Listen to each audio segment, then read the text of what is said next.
네, 반갑습니다. 이번 시간에는 알레르기 류마티스, 그 다음에 혈액 종양, 이렇게 총 4가지 파트에 대해서 한번 읽어보면서 정리해보는 시간 가져보도록 하겠습니다. 자, 먼저 두드러기 같은 경우가 이제 알레르기의 거의 메인 파트다라고 보시면 되겠고요. 결과적으로는 뭐 IgE 교차결합 때문에 비만 세포의 탈가립으로 히스타민이 분비된다. 이 정도는 가끔 이제 요즘 최근에는 이런 약간 내신 같은 그런 문제는 출제가 안 되는 편이긴 한데 한 22년도쯤에 한번 나온 적이 있거든요. 그래서 기본적인 내용만 한번 알아두면 좋겠다. 비만 세포가 탈과립하면서 히스타민이 분비되는 질환이다. 그러면서 뭐 부종도 만들어지면서 가려움을 유발한다. 그래서 수시간 이내에 사라지는 팽진과 심한 가려움이 이제 특징적이죠. 그 다음에 두드러기로도 혈관 부종이 동반될 수가 있다. 그래서 우리가 브라디키닌 혈관 부종이랑 그 두드러기랑 감별하실 때 뭐야 부었네? 브라디키닌이라 생각하시면 안 되고 반드시 가려움이 없고 가려움이 있는 거 그 차이를 반드시 기억하셔야 된다라고 보시면 되겠습니다. 자, 어쨌든 외부 알러젠에 의해서 발생되죠. 그러면서 특이 IgE나 아니면은 스킨 프릭 테스트죠. SPT를 시행하여 확인할 수 있고요. 자, 만성 두드러기 같은 경우에는 보통 외부 항원이 아니라 자가 항체가 비만 세포를 지속적으로 자극하는 자가 면역 기전이 흔하기 때문에 필요시에는 자가 혈청 피부 검사로 검사를 해볼 수 있겠다. 만성일 경우에는요. 치료 같은 경우에는 2세대 뭐 H1 이런 건 필요 없고요. 결과적으로 항히스타민제 보통 레보세트리진, 세트리진류를 많이 사용하죠. 그다음에 조절되지 않으면 최대 4배까지 증량한 다음에 그래도 조절되지 않으면 안티 IgE 생물학적 대제인 오말리주맙을 투여해 볼 수 있겠다. 그다음에 보통 여기 면역 억제제 사이클로스프린까지는 잘 안 나오는 경향이 많습니다. 그래서 여기 오말리주맙까지는 한번 알아두시면 좋을 것 같다. 물리적인 두드러기는 보통 두드러기와 DDX하라고 문제가 출제되는데요. 피부 묘기증을 이제 긁으면 이렇게 올라오는 거죠. 그다음에 이제 콜린성이 주로 출제가 되는데 운동이나 더운 목욕, 그리고 체온이 상승하면 가려움이 생기는 그런 특징적이 있습니다. 한랭 두드러기도 찬물을 먹을 때, 아이스크림을 먹을 때 가렵다라고 한번 출제가 된 적이 있습니다. 그 다음에 브라디키닌 혈관 부종 같은 경우에는 얘는 히스타민이 아니죠. 그래서 얘도 브라디키닌이 혈관 투과성을 증가시키면서 혈관 부종을 만들어내지만 히스타민의 그 감각신경을 자극하는 그게 없기 때문에 가려움이 없고 IgE로 인한 항원항체 반응이 아니기 때문에 특이 IgE도 없다는 게 특징적입니다. 그래서 결국에는 우리가 대부분의 문제는 죄송합니다. 대부분의 문제는 여기 유전적 혈관 부종으로 나왔습니다. 그래서 C1 이니비터죠. C1 에스터레이지 이니비터죠. 요거의 결핍 또는 기능 이상으로 발생하면서 보체가 과활성되면서 C4가 감소하고 브라디키닌의 생성이 증가하면서 혈관 부종이 발생하는데요. 결과적으로는 이제 C4와 C1 이니비터 요거의 감소가 보이면은 우리는 진단합니다. 정확하게는 C4가 이제 선별 검사고요. C1 이니비터가 확진 검사인데 그렇게 구분해서 출제가 되지는 않는 모습입니다. 어쨌든 이걸로 진단을 하고요. 대부분의 문제가 요 유전성 혈관 부종으로 헤레디터리 안지오이데마 이렇게 출제가 되었는데 최근에 가족력이 없고 그 다음에 C1Q가 감소하면 후천성 혈관 부종도 알고 계셔야 됩니다. 그래서 보통의 가족력과 여기 이제 유전성 혈관 부종과 후천성 혈관 부종을 차이가 있는데 요거는 동일합니다. 요건 동일한데 유전성 혈관 부종은 가족력이 있고 C1Q는 정상. 혈관 부종은 가족력이 없고 C1Q가 감소하는 특징이 있다. 이 정도는 조금 알고 계시면 좋을 것 같습니다. 자, 그다음 이제 비염이네요. 우리가 위에 말씀드렸던 거는 이제 피부의 두드러기가 피부의 그 면역 반응을 과민 반응을 말씀드린 거고요. 여기 알레르기 비염 같은 경우에는 이제 비강이죠, 주로. 비강의 알레르기 반응이다라고 생각하시면 되겠습니다. 그래서 기체 그 분자에 의해서 그 코에 들어오면서 많이 하기 때문에 흡입 알러젠이 메인이기 때문에 이러한 계절성 알러젠과 그다음에 통용성 알러젠을 조금 알고 계셔야 되겠다. 요거는 이제 보통 우리가 특이 IgE나 아니면은 스킨 프릭으로 원인 항원을 확인하는데 요거 같은 경우에는 그때 말씀드렸다시피 예를 들어서 계절에 상관없이 매번 발생한다. 뭐 동물을 키우기 시작했는데 그때 이후로 나타나는 것 같다라고 하고 여기 막 여름 잔디를 막 8 이렇게 주고 동물털 4 이렇게 줘도 원인이 뭐야라고 했을 때 뭐야 8이네 여름 잔디 하시면 안 되고 동물을 키운 뒤에 발생하기 시작했으니까 4다. 요게 높다고 무조건 알레르기가 아니고 뭔지 아시죠? 네, 그걸 확인하셔야 되겠다. 자, 그다음에 치료 같은 경우에는 비강 스테로이드와 경구 항히스타민제를 동시에 투여한다고 생각하시면 됩니다. 말씀드렸다시피 요 파트 같은 경우에는 이거 뭐라 그러죠? 지침이 계속 바뀌기 때문에 조금 오래된 참고서를 확인하시면은 뭔가 다르게 설명되어 있을 수 있습니다. 지금 2026년 8월 달 기준으로 비강 스테로이드와 경구 항히스타민제를 동시에 투여하는 게 치료 방법입니다. 그래서 뭐 예전 책은 일단 항히스타민제를 투여해보고 뭐 필요시 비강 스테로이드 이렇게 돼 있는 경우도 있습니다. 어쨌든 최근에는 같이 투여하는 게 기본이다. 그 다음에 여기 이제 추가되는 개념인데 이렇게 투여했는데도 콧물이 심하면 비강항 콜린제, 이렇게 투여했는데도 코막힘이 심하면 경구충혈제를 추가할 수 있습니다. 그 다음에 약물 치료에 효과가 없거나 부작용 등으로 약물을 사용할 수 없는 경우에는 면역요법도 사용해 볼 수 있겠다. 이렇게 보시면 되겠습니다. 자, 그 다음에 이제 비염 중에서도 비알레르기성 비염이 있습니다. 그래서 요게 이제 최근에 출제가 돼서 한번 알아봐 주셔야 되는데요. 비알레르기성 호상구성 비염입니다. 그래서 환자가 똑같아요. 이제 우리가 보통 비염이라고 생각하면 맑은 콧물과 코막힘, 재채기 이렇게 있으면 비염인가 생각을 하죠. 비알레르기성도 똑같습니다. 맑은 콧물과 코막힘 재채기니까 우리가 딱 보자마자 비염이다 라고 생각을 해요. 밑에 막 IgE, SPT 막 검사 결과가 쫙 있어요. 우리가 딱 보자마자 야, 이 비염 문제네 라고 생각하시는데 잘 보시면 특이 IgU와 SPT가 싹 다 음성입니다. 그래서 딱 보고 뭐야 알러젠이 없는데 그 다음에 이제 비강도말에서 뭐야 호상구는 증가했네. 이걸 보시고 비알레르기성 호상구성 비염을 선택하시면 되겠다. 가장 처음 출제된 문제인데 워낙 이게 조금 약간 뻔하게 출제가 돼서 대부분 많이 맞추신 것 같아요. 어쨌든 여기 한번 출제가 됐었다. 그다음 여기 두 개는 출제된 적은 없는데요. 우리가 CPX 할 때 감별하죠. 혈관 운동성 비염, 뜨거운 음식이나 특히 향수 같은 거 이러한 비특이적 자극에 의해서 발생할 수 있다. 그다음에 바이러스성 비염은 이제 감기의 가장 흔한 원인으로 화농성 콧물을 보일 수 있다는 거. 자, 아나필락시스는 다 아시죠? 전신에 발생하는 제일 과민 반응이면서 보통 우리는 호흡곤란과 저혈압에 더불어서 피부 증상이 있으면은 이거 아나필락시스다. 혹은 피부 증상이 없다면 어디에 물렸다던가 쏘였다던가 하는 특이적인 히스토리를 줍니다. 그럼 우리는 아나필라시스다 라고 생각을 하시면 되고요.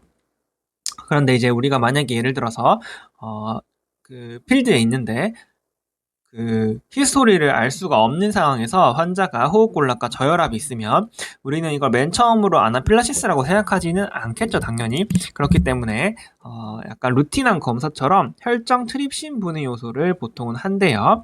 그래서 이거를 확인해서 이거 뭐야? 지금 비만 세포가 아니죠? 맞네요. 자, 지금 비만 세포가 깨지고 있구나를 확인할 수 있는 그러한 검사로 생각하시면 되겠다.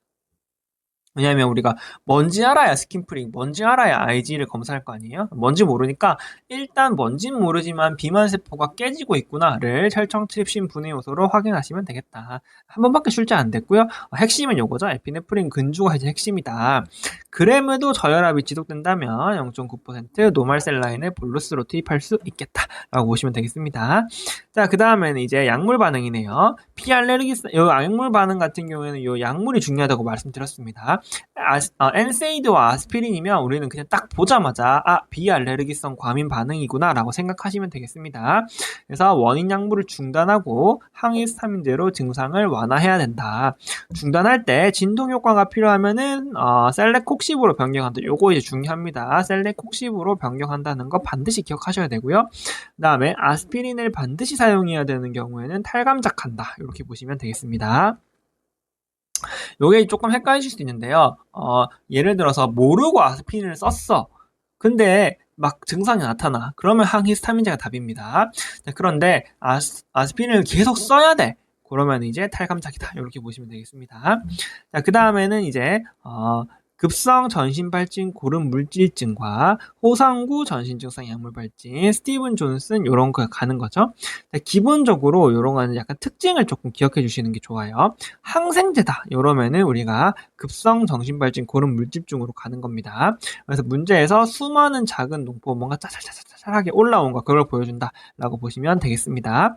자, 그 다음에 호상구성 전신증상 약물발진 증후군 우리가 DRESS라고 부르는 거는 이러한 약물 여긴 똑같죠? 이러한 약물로 주로 알로퓨리놀로 출제가 됐다. 주로가 아니죠.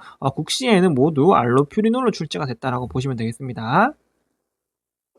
그 다음에 이제 요거 같은 경우에 특징이 호상구 증가되면서 AST와 ALT가 상승했으면 드레스다. 그래서 물론 사진을 딱 봤을 때 얘가 발진형으로 올라오면 보통 드레스고요. 그 다음에 얘가 표피의 박리가 느껴지면은 스티븐 존슨이나 텐입니다.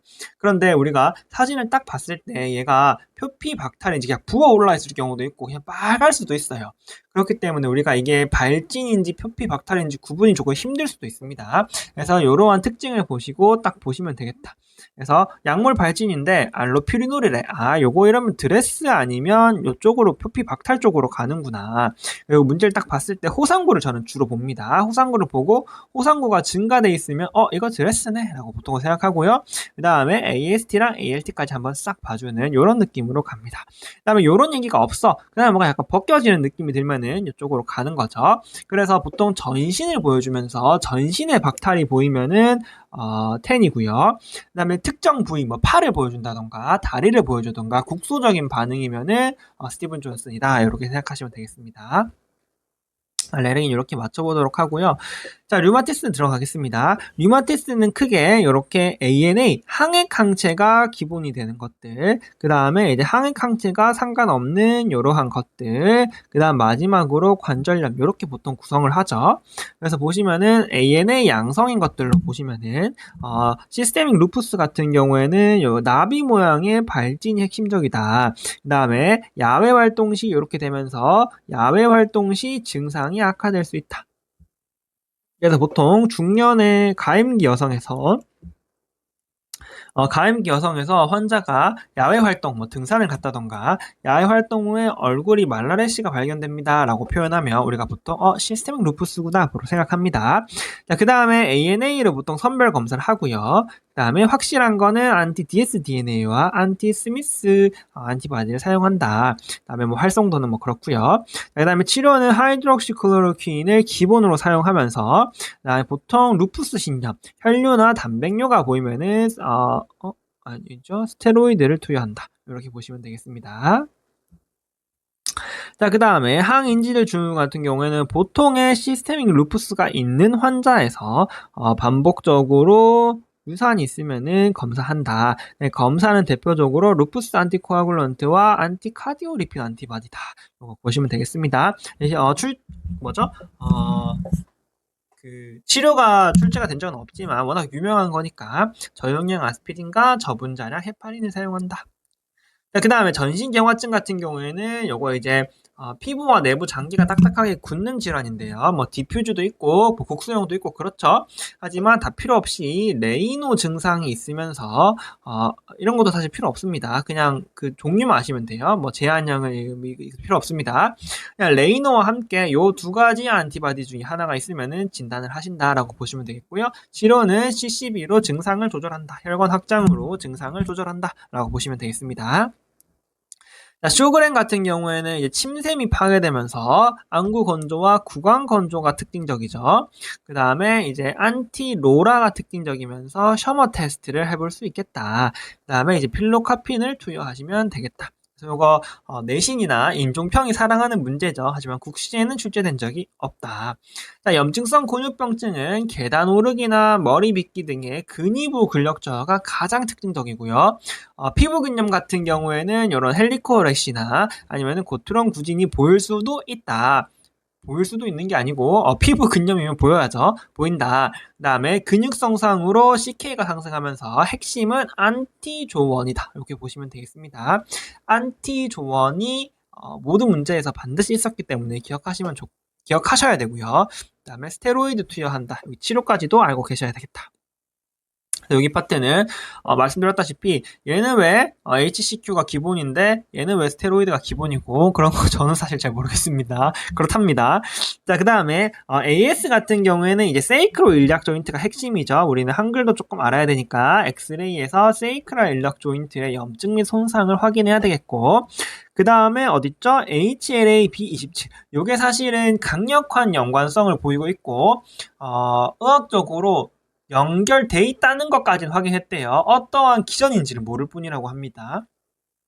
근데 물론 얘가 있다고 무조건 생기는 건 아니고 없다고 안 생기는 것도 아니지만 우리 문제에서는 HLA-B27이 있으면 척추성 관절염이 100%입니다. 아시겠죠? 그다음에 여기 있으면서 젊은 남성에서 세이크로 일약 조인트에 염증 및 손상이 있다면 우리는 AS를 진단하고요.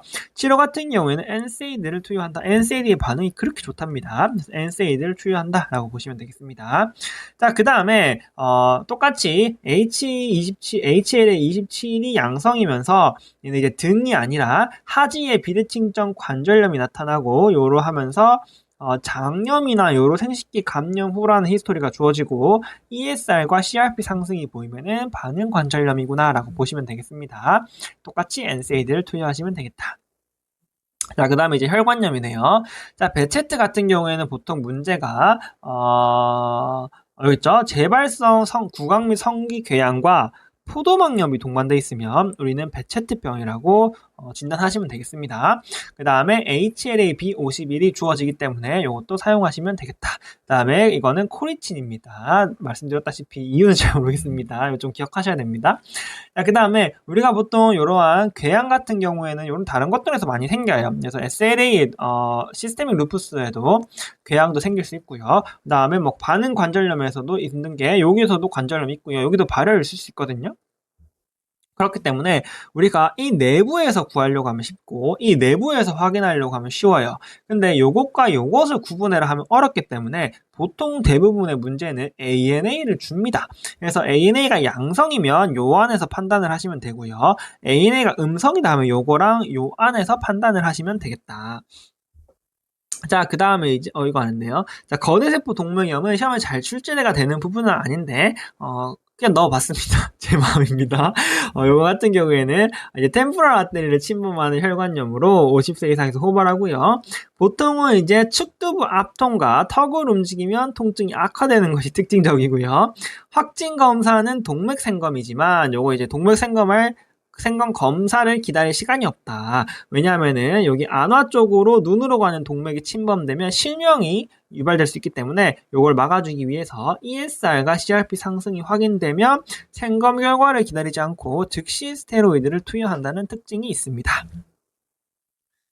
네, 여기 어쨌든 여기 이제 혈관염이고요. 자, 마지막으로 이제 관절염이네요. 류마티스 관절염 같은 경우에는 이런 뭐 MCP나 PIP 조인트를 특징적으로 침범하고 DIP나 스파인을 침범하지 않는다는 특징이 임상적으로 중요하겠죠. 근데 우리는 필요 없고 우리는 류마티스 인자와 CRP 증가가 핵심이다. 요거 보이면은 우리는 RA다라고 생각하시면 되겠고요. 그다음에 안티 CCP를 통해서도 진단할 수 있겠죠. 그다음에 치료는 메토트렉세이트다라고 보시면 되겠고요. 뭐 브릿지로 NSAID나 스테로이드를 투여할 수 있겠다. 그래서 뭐 NSAID는 뭐 그런 거 아시죠? 병의 경과를 개선하지 않는다. 자, 그 다음에 OA 같은 경우에는 뭐 이런 특징적이 있겠죠. 반복적인 관절 사용으로 퇴행하면서 활동 시 통증이 악화되는 특징이 있는데 아닐 수도 있어요. 그렇기 때문에 이걸로 보시면 안 됩니다. 그 다음에 짧은 조조광직이 심지어 동반될 수 있기 때문에 이걸로 문제를 풀려고 하시면 어렵고요. 막 1시간이 진행이 되는 경우도 있어요. 문제에서 실제로. 그렇기 때문에 이걸로 판단하시지 말고 원로 하나 RF와 CRP가 정상인 거 이것만 보시면 된다. 치료는 뭐 NSAID나 아세트아미노펜을 투여하시면 되겠다. 자, 그 다음에 가우트 같은 경우에는 보통 엄지발가락에 갑자기 통증으로 내원하기 때문에 조금 봐도 딱 보이죠. 그 다음에 시험 문제를 딱 봤을 때 여기 보시면 요산 안 적어놨네요. 시험 문제를 보시면은 요산이 팍 올라 있는 것을 볼 수 있습니다. 그래서 엄지발가락에 통증이 있고 문제를 봤는데 요산이 올라 있네. 그러면 우리는 가우트를 진단하시면 되겠고요. 그다음에 물론 이러한 뭐 관절의 현미경 검사에서 바늘 모양의 요산 결정을 확인하면 되겠다. 그다음에 마른 몸 모양의 결정이 보이거나 엑스레이에서 연골 석회화가 보이면은 가성 통풍을 의심하면 되겠다. 그다음에 이제 치료가 중요했죠. 치료에서 급성기에는 이런 통증 조절, 그다음에 반복적인 관절 변형이 동반된 만성 통풍에서는 알로프리논과 페북소스탯이다. 이 두 개 차이가 선지에 동시에 주어지는 경우가 많기 때문에 이게 지금 급성기 발작을 완화시켜 줘야 되는지 아니면은 만성적인 요산 억제가 중요한지 이거를 판단하시고 문제를 접근하셔야 되겠다. 그다음에 뭐 재발 방지를 위해서 저퓨린 식사와 충분한 수분 섭취가 필요하다. 그래서 충분한 수분 섭취가 정답으로 출제된 적이 있습니다. 그 다음에 감염관절염 같은 경우에는 보통 SRS가 문제죠. 그러면서 배양 검사로 보통 진단하고요. 그 다음에 관절 천자에서 화농색 관절액을 볼 수 있다. 그래서 항생제는 보통 SRS를 커버할 수 있는 나피실린이나 세파졸린을 투여하시면 되겠습니다. 이렇게 류마티스까지 마무리해봤습니다. 자, 그 다음에 혈액인데요. 잠깐만 쉬고 가겠습니다. 네, 어떻게 하다 보니까 영상이 끊어져가지고요. 네, 가겠습니다. 자, 혈액 종양이 이제 혈액 파트입니다. 자, 혈액은 크게 이제 빈혈과 여기 출혈 경량 이렇게 나뉘죠. 그래서 빈혈 같은 경우에는 여기 적혈구랑 헤모글로빈을 만들지 못해서 그다음에 이제 요거 같은 경우에는 이제 만들었는데 부서져서 이렇게 크게 두 가지로 나뉩니다. 그 다음에 만들지 못해서도 여기 이제 요거는 헤모글로빈을 만들지 못하면서 여기는 이제 적혈구를 만들지 못하면서 그 문제가 생기는 거고요. 그렇다. 그 다음에 이렇게 보시면 되겠습니다. 자, 그래서 하나씩 보겠습니다. 결핍성 빈혈 같은 경우에는 일단 빈혈부터 볼까요? 빈혈은 이제 혈색소가 감소하면서 산소 공급이 저하돼서 피로나 어지럼증, 운동시 호흡곤란에 더불어서 혈색소가 떨어져 있으면 우리가 빈혈이다라고 생각을 하죠. 이제 원인을 판단하셔야 되는데 철교핍성 빈혈 같은 경우에는 이제 MCB가 감소하면서 PB스미어에서 센트럴 펄러가 보이면은 우리가 IDA를 진단하고요. 그 다음에 이제 페리틴이 감소되면서 세럼 아이온 정상일 수 있습니다. 페리틴이 감소되면서 총 저결합능이 증가하는 특징이 있었죠. 그 다음에 이제 치료 같은 경우에는 경구철분제를 투여했어야 됐고요. 그 다음에 위장관 내시경을 통해서 여기 화일하는 거 여기 이제 중요했다.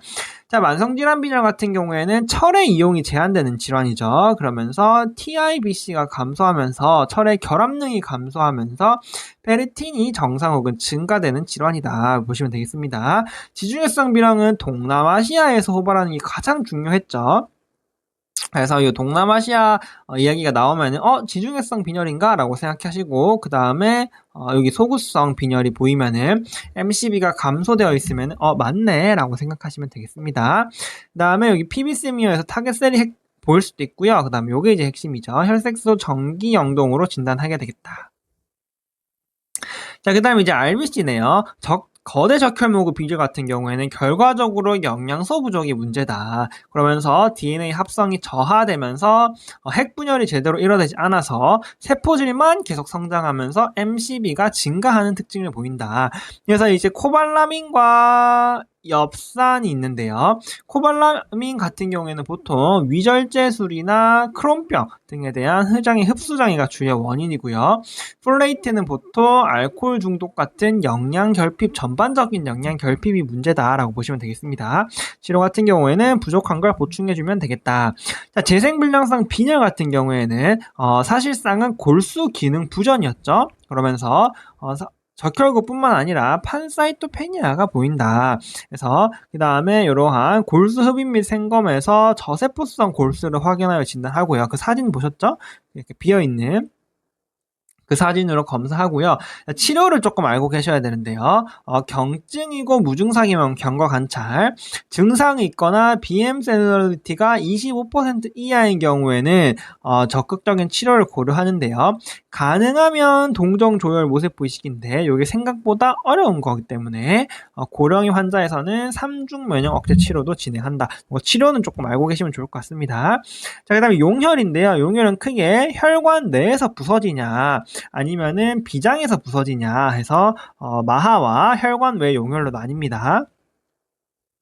마하 같은 경우에는 이제 혈관 내에서 부서지면서 용혈성 빈혈과 혈관 내에서 RBC만 부서지는 게 아니라 플레이틀릿도 같이 부서진다. 그러면서 용혈성 빈혈과 혈소판 감소가 함께 나타나는 게 특징적이고요. 거기다가 피비스미어에서 분열 적혈구가 관찰된다. 크게 용혈요독 증후군과 TTP 이렇게 있는데 용혈요독 증후군은 보통 혈성 설상 후에 발생하는 핀뇨 혈뇨와 핍뇨가 이제 문제다라고 보시면 되겠고요. 대변 검사를 통해서 진단하고 수액을 투여한다. TTP 같은 경우에는 이러한 문제가 있는데 결과적으로는 이제 혈장 분리 교환술을 진행해야 되겠다. 그 얘기가 없나? 여기 있다. 신경학적 증상을 보이면은 혈소판과 RBC가 동시에 감소돼 있으면서 신경학적 증상이 보이면은 우리가 TTP를 진단하죠. 그다음에 이제 혈장 분리 교환술을 시행해야 되겠다. 자, 혈관 외 용혈이 조금 더 중요하죠. 혈관 외 용혈 같은 경우에는 이제 만성적으로 되기 때문에 황달이 주로 발생하고요. 비장에서 깨지니까 황달과 비장 비대가 나타날 수 있다. 그다음에 당연히 LDH가 증가될 수 있고요. PBC미에서는 구형 적혈구가 관찰될 수 있다. 그래서 유전 구형 적혈구증에서는 관찰되고요. 마하 같은 경우에는 보통 콜드인가 웜인가 둘 중에 하나인데 하여튼 관찰될 수도 있습니다. 어쨌든 우리는 그거를 보지 않고 황달과 비장비대가 있으면서 적혈구가 떨어져 있으면 그 헤모글로빈이 떨어져 있으면 우리는 용혈이다 라고 생각하겠죠. 그러면서 보통 쿰즈를 확인한다. 그래서 쿰즈가 양성이면은 자가용혈성, 그 다음에 쿰즈가 음성이면은 보통 유전구형 적혈구증으로 가죠. 그래서 스테로이드를 주로 쓰고요. 면역이니까. 그 다음에 유전구형 적혈구증은 보통은 비장 절제술을 6세 이후에 하죠. 하지만 소아에서는 위험하기 때문에 엽산을 공급하겠다. 그 다음에 유전구형 적혈구증 같은 경우에는 어렸을 때부터 굉장히 오랜 시간 동안 얘가 깨져왔을 거기 때문에 만성적인 용혈로 색소성 담석이 나타날 수 있습니다. 자, 이제는 그거네요.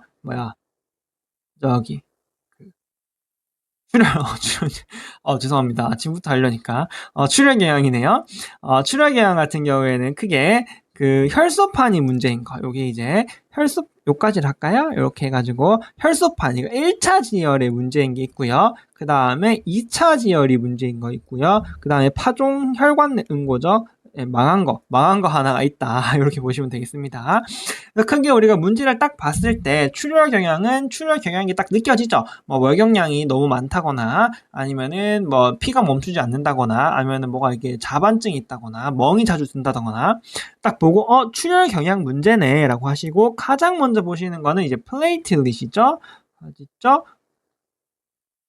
혈소판 감소를 보겠죠. 그래서 혈소판 감소가 있다면 우리는 보통 RTP를 의심하면 되고요. 그 다음에 RTP 같은 경우에는 이러한 감염이 트리거가 될 수 있기 때문에 감염을 확인해 봐야 되겠다. 그 다음에 치료 기준도 조금 중요한데요. 경증에는 경과 관찰하고 플레이틀릿이 3만 미만이면 스테로이드를 수술이나 분만 예전 등에 지금 급하다. 그러면은 IVIG를 투여해 볼 수 있겠습니다.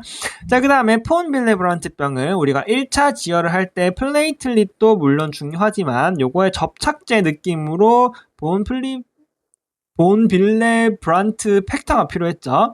그래서 요게 감소가 되면 플레이틀렛의 감소 없이도 얘가 정상이면서도 1차 지혈, 블러드 타임이 증가될 수 있다. 그런 특징이 있습니다.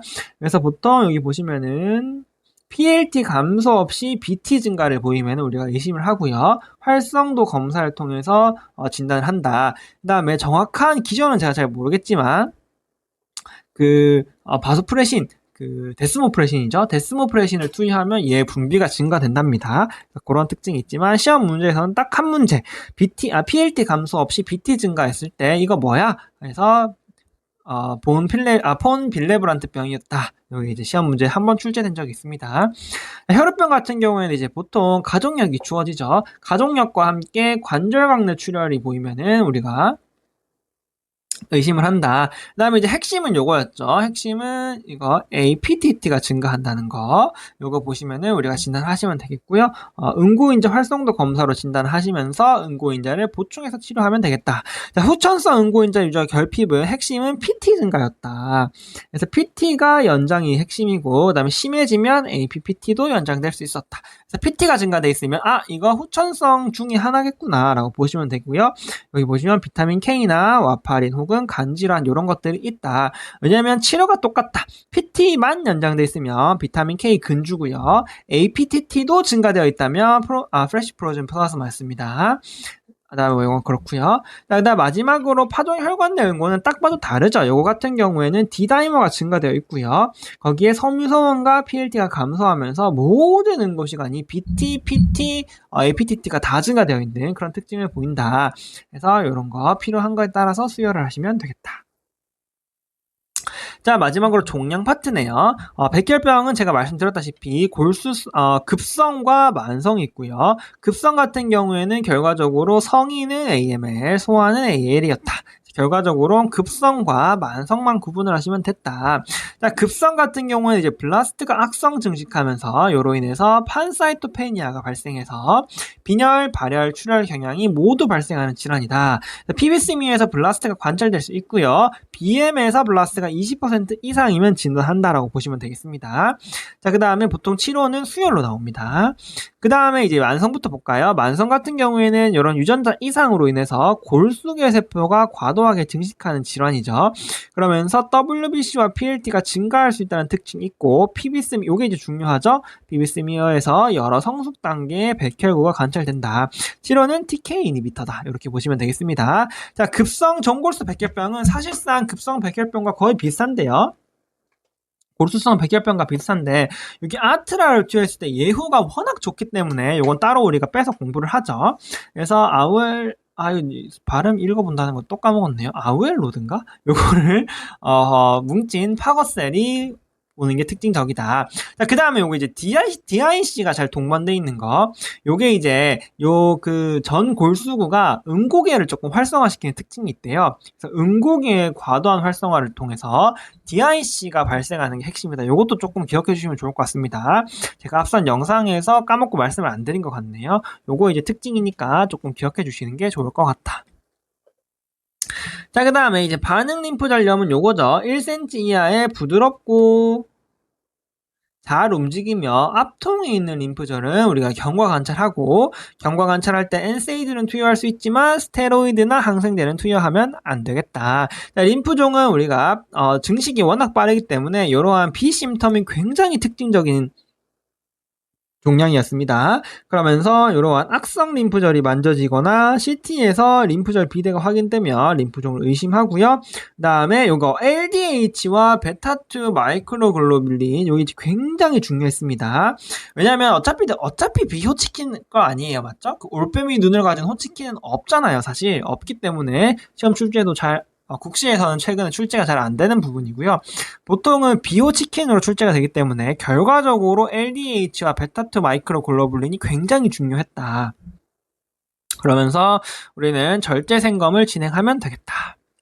자, 다발골수종 같은 경우에는 우리가 보통 딥스틱에서 정상 혹은 플러스 정도 나오면서 UPCR에서 굉장히 많은 양의 단백질이 검출되면은 우리가 의심을 했습니다. 그러면서 이제 크랩이 발생할 수 있는데 보통은 아네미아가 특징적이다. 그 다음에 본 리전이 주어질 수도 있다. 자, 진단 같은 경우에는 이제 단백질 전기 영동에서 M 모노프로틴의 과생산을 진단하고요. 그 다음에 골수흡인 생검에서 클론수원 형질 세포가 10% 이상이면 진단해 볼 수 있겠다. 그렇고요. 자, 이제 진성적혈구 증가증은 EPO와 무관하게 적혈구가 과도하게 생성되는 질환이었고요. 그러면서 점도가 높아지면서 피부가 붉어지고 가려움증이 나타날 수 있다. 헤모글로빈과 헤마토크릿이 증가한다. 그래서 핵심은 EPO가 정상인지를 확인해야 되겠죠. 그 다음에 필요시 사혈을 진행할 수 있겠다. 마지막으로 종양의 합병증이네요. 상대 정맥 증후군 같은 경우에는 SVC가 눌리면서 상체의 정맥 환류가 안 되는 거죠. 그러면서 얼굴과 목, 상지의 부종 및 정맥 확장이 나타나면서 심한 경우에 호흡 곤란이 동반될 수도 있겠다. 그다음에 상체를 앞으로 숙이면은 더 몰리면서 증상이 악화될 수 있겠죠. 치료 같은 경우에는 이제 그 해당 종양을 방사선이나 항암으로 치료하시면 되겠다. 종양 용해 증후군 같은 경우에는 이러한 증식이 빠른 종양에서 항암 치료 후에 종양 세포가 대량으로 파괴되면서 세포 내 물질, 특히 요산이 나오면서 이 요산이 심장에 침착해서 요산형 콩팥병증이 동반될 수 있겠다. 그러면서 AK가 발생하고 핍뇨와 부종, 항암을 했더니 핍뇨가 발생하네요. 종양 용해 증후군입니다. 그래서 충분한 수액을 공급하고 알로푸리놀을 투여한다. 치료도 수액과 알로푸리놀 둘 다 알아두시는 게 좋을 것 같습니다. 이렇게 하시면 되겠다. 이렇게 하면 이제 알레르기 류마티스랑 혈액 종양을 마무리해봤습니다. 수고하셨습니다.